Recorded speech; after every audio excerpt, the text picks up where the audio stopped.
Hi friends, welcome to ASL study. मैं अवधेश सिंह और इस वीडियो में हम बात करेंगे सिंपल इंटरेस्ट दैट इज साधारण ब्याज पे। तो साधारण ब्याज पे हमारा चौथा वीडियो है। तो अगर इसके पहले की 3 वीडियो आपने नहीं देखा है तो नीचे डिस्क्रिप्शन लिंक में उसका लिंक डाल दूंगा, जाके उन 3 वीडियो को आप देख लें। उसके बाद इस चौथे वीडियो से आप कंटिन्यू करेंगे, क्योंकि उन 3 वीडियो में सिंपल इंटरेस्ट टॉपिक के अंतर्गत कुछ छोटे छोटे कंसेप्ट क्लियर किए थे, साथ ही साथ कुछ क्वेश्चंस को भी हम लिए थे। तो आइए चौथा वीडियो में उसी जो कंसेप्ट हम सीखे हैं उसको अप्लाई करेंगे, साथ ही साथ कुछ और क्वेश्चंस को भी लेंगे और इसको बेसिकली किस हिसाब से डील किया जाता है ये चीज़ हम यहाँ पे सीखेंगे। ठीक है, तो जैसे इस वीडियो के अंतर्गत हमारा पहला क्वेश्चन है कि कोई राशि साधारण ब्याज की दर से 4 वर्ष में 3 गुनी हो जाती है, वह कितने वर्ष में समान दर से 7 गुनी हो जाएगी। ठीक है, तो 3 गुनी हो जाती है और यहाँ 7 गुनी हो जाएगी। 3 गुनी हो जाती है, 4 गुनी हो जाती है, 2.5 गुनी हो जाती है। तो प्रतिशत ब्याज हम कैसे फाइंड करते हैं, इसके जस्ट पहले का जो वीडियो था उसमें हम ये चीज़ का चर्चा कर चुके थे। तो इसको समझने के लिए कम से कम आप इसके पहले का जो वीडियो था उसको आप देख लीजिए, उसके बाद वो चीज़ क्लियर होगा। क्योंकि गुना गुनी वाला चीज़ का प्रॉपर एक मैंने चार्ट बनवाया था और प्रतिशत ब्याज किस हिसाब से फाइंड किया जाता है ये चीज़ बहुत अच्छे तरीके से हम क्लियर कर चुके थे इसके पहले की वीडियो में। ठीक है, तो क्वेश्चन को क्या है कि जब भी आपके पास क्वेश्चन आता है एग्जाम में तो सबसे पहले क्वेश्चन को तोड़ के पढ़ने की कोशिश कीजिए कि पहला आपका क्या कोशिश होना चाहिए, क्वेश्चन में डाटा क्या है और पहला चीज़ क्या हम फाइंड करेंगे कि उसके आगे का जो क्वेश्चन पूछ रहा है ये चीज़ निकाला जा सके। जैसे इसमें क्या है कि कोई राशि साधारण ब्याज की दर से 4 वर्ष में 3 गुनी हो जाती है। ठीक है, वह कितने वर्ष में समान दर से 7 गुनी हो जाएगी। वह कितने वर्ष में समान दर से 7 गुनी हो जाएगी। तो एक तो चीज़ क्या है कि हमको क्या फाइंड करना पड़ेगा, ये दर फाइंड करना पड़ेगा। समान दर बोल रहा है तो इसमें जो दर होगा, मतलब इसमें जो रेट है, पहला जो क्वेश्चन है, पहला क्वेश्चन क्या है कि कोई राशि साधारण ब्याज की दर से 4 वर्ष में 3 गुनी हो जाती है। तो साधारण ब्याज की दर से तो ये दर अगर ये फाइंड करेंगे यही दर यहाँ पे एप्लीकेबल होगा। क्यों? क्योंकि यहाँ बोल रहा है कि समान दर से। तो पहली चीज तो हमको क्या फाइंड करना पड़ेगा, वो दर कितना है। ठीक है, और वो हम कैसे फाइंड करेंगे, तो पहला जो डाटा दिया हुआ है पहला सेंटेंस का उससे हम फाइंड करेंगे। चलिए आइए देखते हैं कि कोई राशि साधारण ब्याज की दर से 4 वर्ष में 3 गुनी हो जाती है। तो अगर राशि 3 गुनी हो जा रही है तो उस केस में प्रतिशत ब्याज हमारा कितना होगा। वैसे भी मैंने बताया था कि साधारण ब्याज टॉपिक के अंतर्गत हमारा पहला कोशिश होना चाहिए प्रतिशत ब्याज फाइंड करने का। ठीक है, तो अगर 3 गुनी हो रही तो प्रतिशत ब्याज कितना हो जाएगा सर, तो प्रतिशत ब्याज हो जाएगा 200%। ठीक है, और ये चीज़ आपको बहुत अच्छा से क्लियर हो रहा होगा अगर इसके पहले की वीडियो आपने देखा होगा, क्योंकि उसमें मैंने चार्ट बना के दिखाया था कि 3 गुनी हो जाए, 4 गुनी हो जाए तो प्रतिशत ब्याज हम कैसे फाइंड करते हैं। तो 3 गुनी हो गया तो प्रतिशत ब्याज कितना है, 200%। और इसमें क्या दिया हुआ है, इसमें हमारा समय दिया हुआ है। समय कितना दिया हुआ है सर, तो समय दिया हुआ है 4 वर्ष। समय दिया हुआ है 4 वर्ष। ठीक, तो क्या हम दर इसमें फाइंड कर सकते हैं, दर हम फाइंड कर सकते हैं। क्यों? क्योंकि क्वेश्चन क्या है, सेंटेंस है कि कोई राशि साधारण ब्याज की दर से।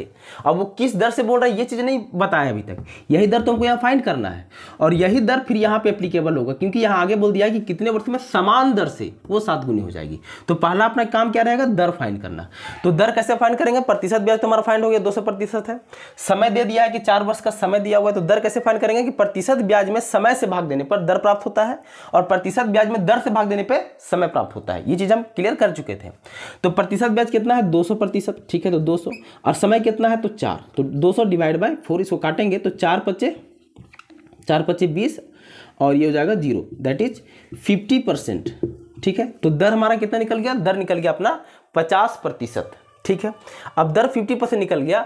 अब आगे क्वेश्चन पढ़िए क्या बोलता है कि वह कितने वर्ष में समान दर से 7 गुनी हो जाएगी। वह कितने वर्ष में, अब यहाँ हमको फाइंड क्या करना है, हमको बेसिकली यहाँ पे समय फाइंड करना है। दर क्या रहेगा, दर जो इसमें है वही दर इसमें रहेगा समान दर से। तो दर हमारा कितना आया है, 50% अपना दर आया है। तो 7 गुनी हो जाएगी तो उस केस में प्रतिशत ब्याज कितना है, फिर प्रतिशत ब्याज अगर 7 गुनी हो रही है तो प्रतिशत ब्याज कितना है, तो प्रतिशत ब्याज अपना है 600%।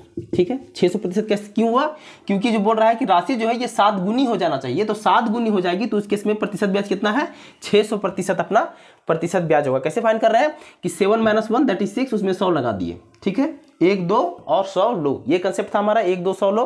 तो 7 में 1 गया तो 6, उसमें 100 लगा दिए तो 600%। यहाँ प्रतिशत ब्याज कैसे फाइंड किए थे कि 3 गुनी हो जा रही थी, 3 में 1 गया तो 2, उसमें 100 लगा दिए तो 200%। ठीक है, ये चीज क्लियर हो गया।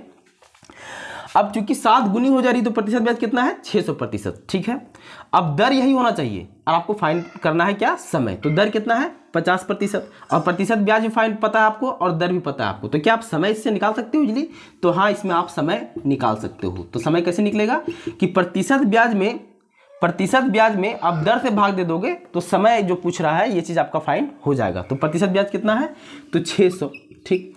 और दर कितना आया था 50, तो 600 डिवाइड बाय 50। अब ये 0 से 0 कट गया और ये 5 बार ही 60, दैट इज समय कितना आया, तो समय आया 12 वर्ष। तो यही हमारा आंसर हो गया। अब फिर से एक बार देख लेते हैं क्वेश्चन में क्या है कि कोई राशि साधारण ब्याज की दर से 4 वर्ष में 3 गुनी हो जाती है। तो 4 वर्ष में 3 गुनी हो जाती है, ठीक है, साधारण ब्याज की दर से।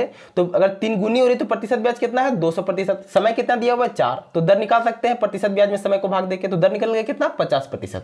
आगे क्वेश्चन बोल रहा था कि वह कितने वर्ष में समान दर से 7 गुनी हो जाएगी। तो अगर 7 गुनी हो रहा है तो प्रतिशत ब्याज कितना है सर, 600%, ठीक है। और दर समान दर बोल रहा है, तो समान दर मतलब जो दर इसमें था पहला सेंटेंस में वही दर इसमें भी होगा। तो दर कितना निकला था अपना 50%। तो प्रतिशत ब्याज में अगर दर से भाग देते हैं तो क्या प्राप्त होता है हमको, समय प्राप्त होता है। यही चीज हमको यहां निकालने के लिए बोल रहा था कि वह कितने वर्ष में समान दर से 7 गुनी हो जाएगी। तो समय निकाल दिए 600 डिवाइड बाय 50, दैट इज 12 वर्ष। तो हमारा समय कितना होगा, 12 वर्ष हमारा समय हो जाएगा। ये बहुत ही इजी वे है, इससे इजी और इससे कम समय, इससे कम स्टेप्स में इस टाइप के क्वेश्चंस को नहीं किया जा सकता है। बस बशर्ते आप चीज़ों को समझने की कोशिश कीजिएगा। जहां वीडियो लगे कि नहीं थोड़ा सा फास्ट हो रहा है उसको फिर से एक बार प्ले करके देखिए, ठीक है, आपको निसंदेह समझ में आएगा। चलिए एक और क्वेश्चन को लेकर देखते हैं।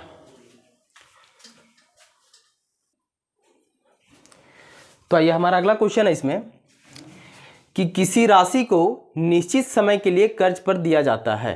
प्रथम 3 वर्षों के लिए वार्षिक दर 5%, अगले 4 वर्षों के लिए वार्षिक दर 6% तथा शेष 2 वर्षों के लिए वार्षिक दर 3% है। यदि कुल 9 वर्षों के बाद कुल साधारण ब्याज की राशि 1350 रुपया है तो वह राशि क्या है। तो बेसिकली वो राशि क्या है ये आपको फाइंड करना है।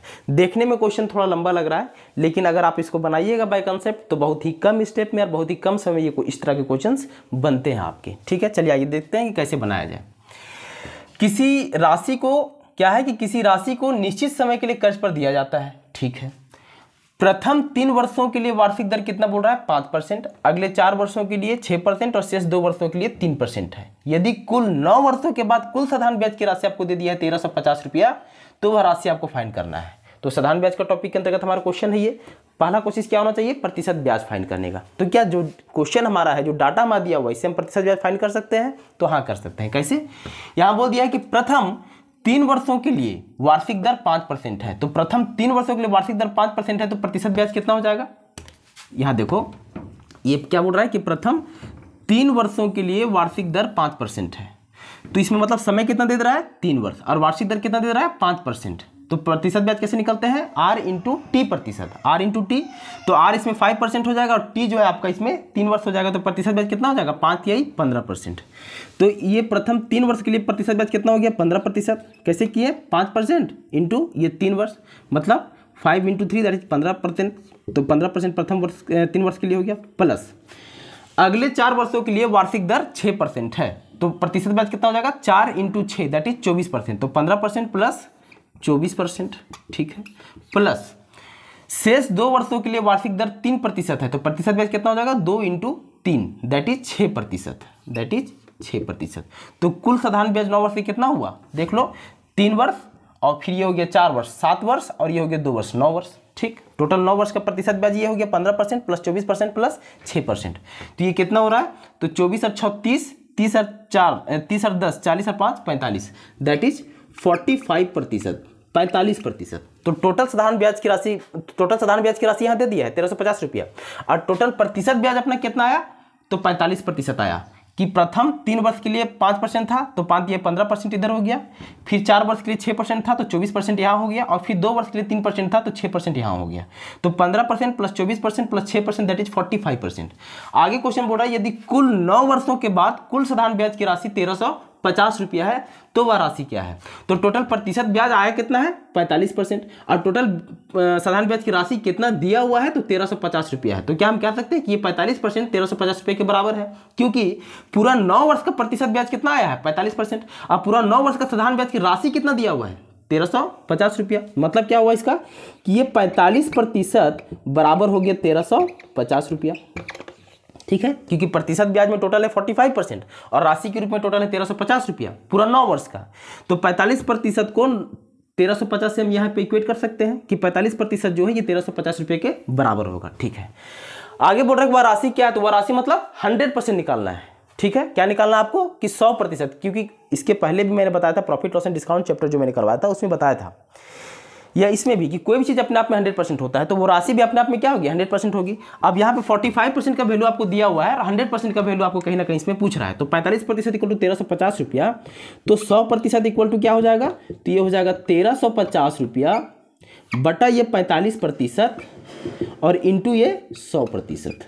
ठीक है, तो ये प्रतिशत से प्रतिशत खत्म, ये 5 से काटेंगे तो 5 9 45, ये 5 से काटेंगे तो 5 20 ही 100। ठीक है, अब ये 9 से कट जाएगा, 9 एकम 9 और 9 और 4 13 45, 9 पच्चे 45 और ये 0। ठीक है, तो 150 इंटू 20, तो 150 इंटू 20 कितना होता है, तो 15 दूनी हो जाता है 30 और फिर 2 0 और इसमें उतर जाएगा, दैट इज 3000।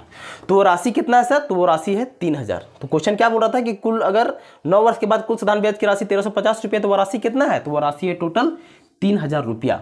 ठीक है, आई थिंक ये भी चीज़ आपको क्लियर हो गया होगा। चलिए इस पे बेस्ड कुछ और क्वेश्चंस को लेके देखते हैं।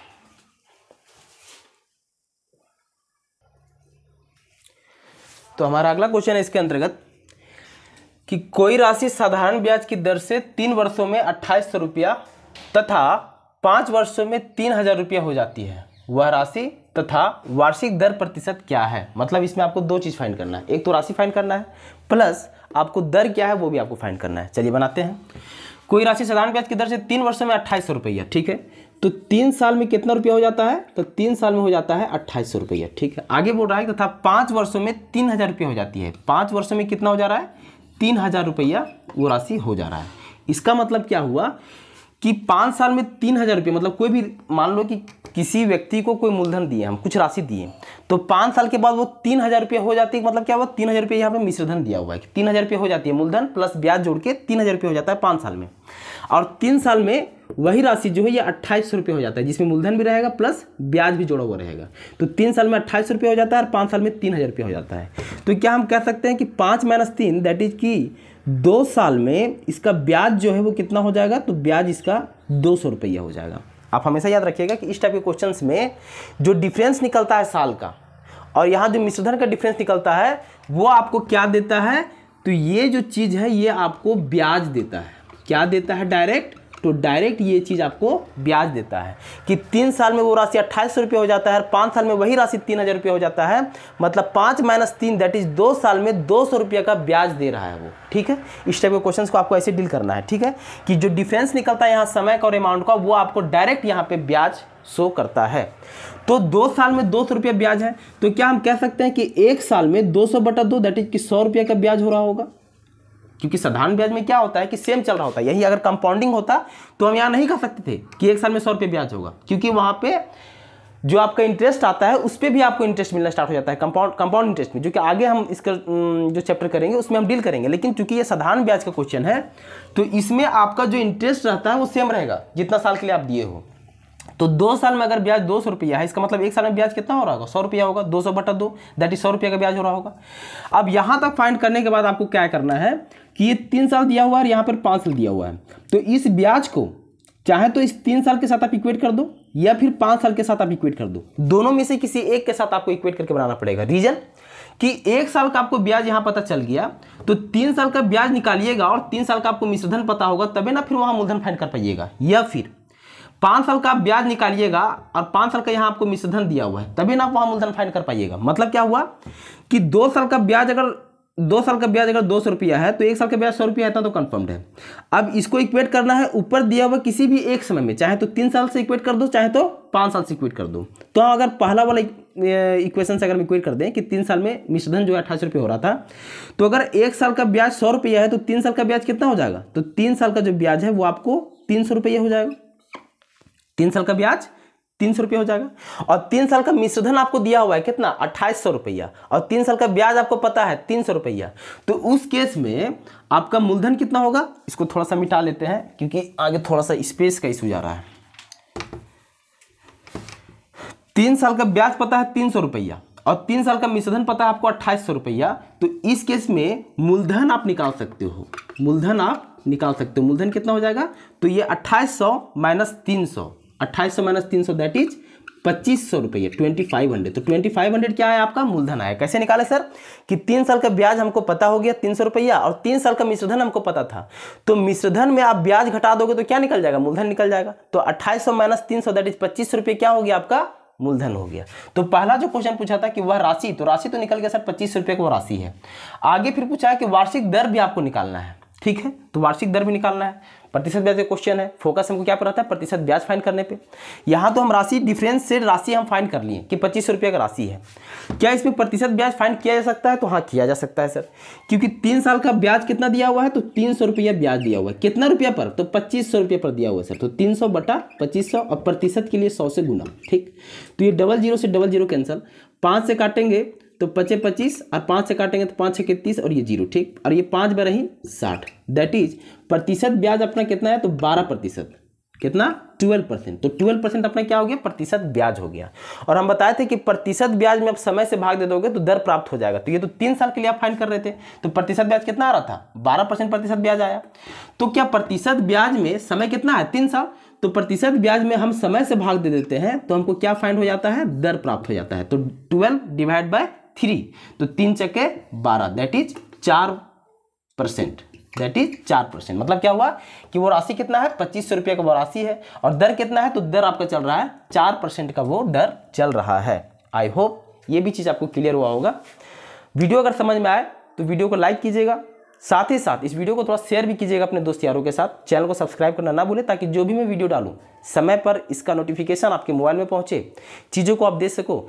अच्छा, साथ ही साथ अगर आप इसके मैथ के रीजनिंग टॉपिक के अंतर्गत किसी और टॉपिक के अंतर्गत अगर आप वीडियो देखना चाहते हो तो चैनल को विजिट कीजिए। चैनल को विजिट कैसे कीजिएगा, जैसे ASL स्टडी है, ठीक, जैसे बहुत लोगों को तो पता है, बहुत लोगों को शायद में भी पता ना हो, इसकी वजह से मैं बोल रहा हूँ कि ASL स्टडी है। तो वहाँ आप क्लिक कीजिएगा, तो जैसे क्लिक कीजिएगा तो पूरा मेरा चैनल खुल जाएगा, वीडियो सेक्शन आएगा, प्लेलिस्ट सेक्शन आएगा, है ना, अबाउट सेक्शन, टोटल चीज़ आता है वहाँ पे।